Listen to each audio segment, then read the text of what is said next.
सरस्वती मैया की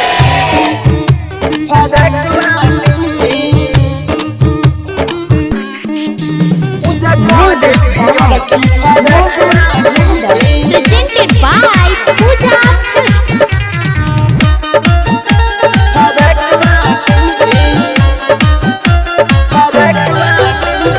सरस्वती मैया के मूर्ति बधइले झालर या बइन से बहाटे सजइले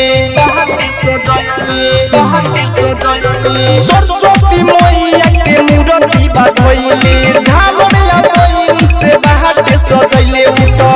मैया के चढ़ावे फूल लाली लाली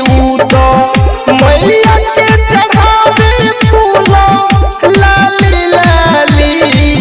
पूजा करे पियर की फराक वाली पूजा करे पियर की फराक वाली पूजा करे पियर की फराक वाली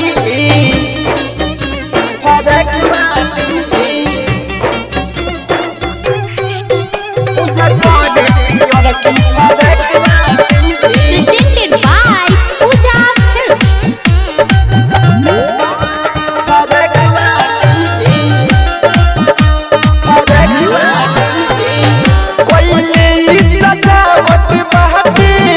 मैया के मूर्तिया चम चम चम कहताती देखो न सुरतिया कोइले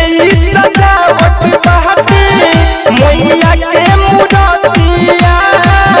चम चम चम कहताती देखो न सुरतिया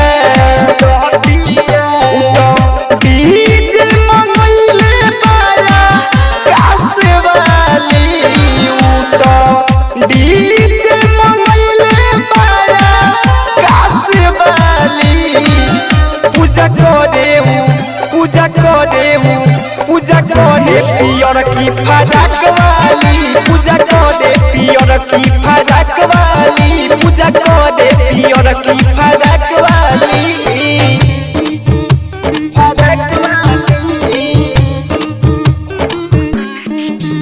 पूजा करे पियर की फराक वाली बोली बोली बिना पुस्तक धारने की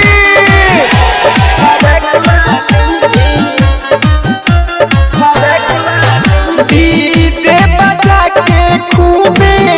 नाचे पंडाल में खुशी के दिन आइल बाटे खुशहाल में डीजे बजा के खूबे नाचे पंडाल में खुशी के दिन आइल बाटे खुशहाल में बिया ओठ में लगा के आइल ओठ लाली बिया ओठ में लगा के आइल ओठ लाली पूजा करे पियर की फराक वाली पूजा करे पियर की फराक वाली पूजा करे पियर की फराक वाली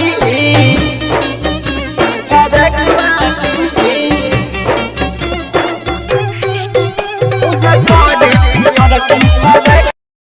presented by Pooja Films.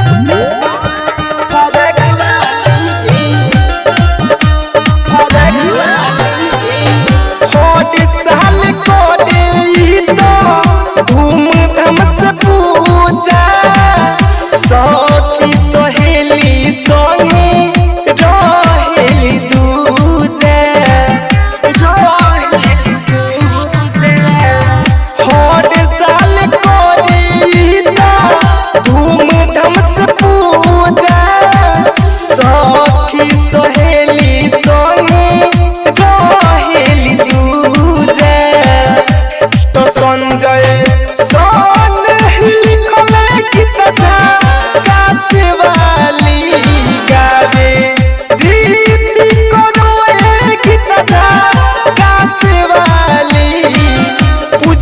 करेऊ पूजा करेऊ पूजा करे पियर की फराक वाली पूजा करे पियर की फराक वाली।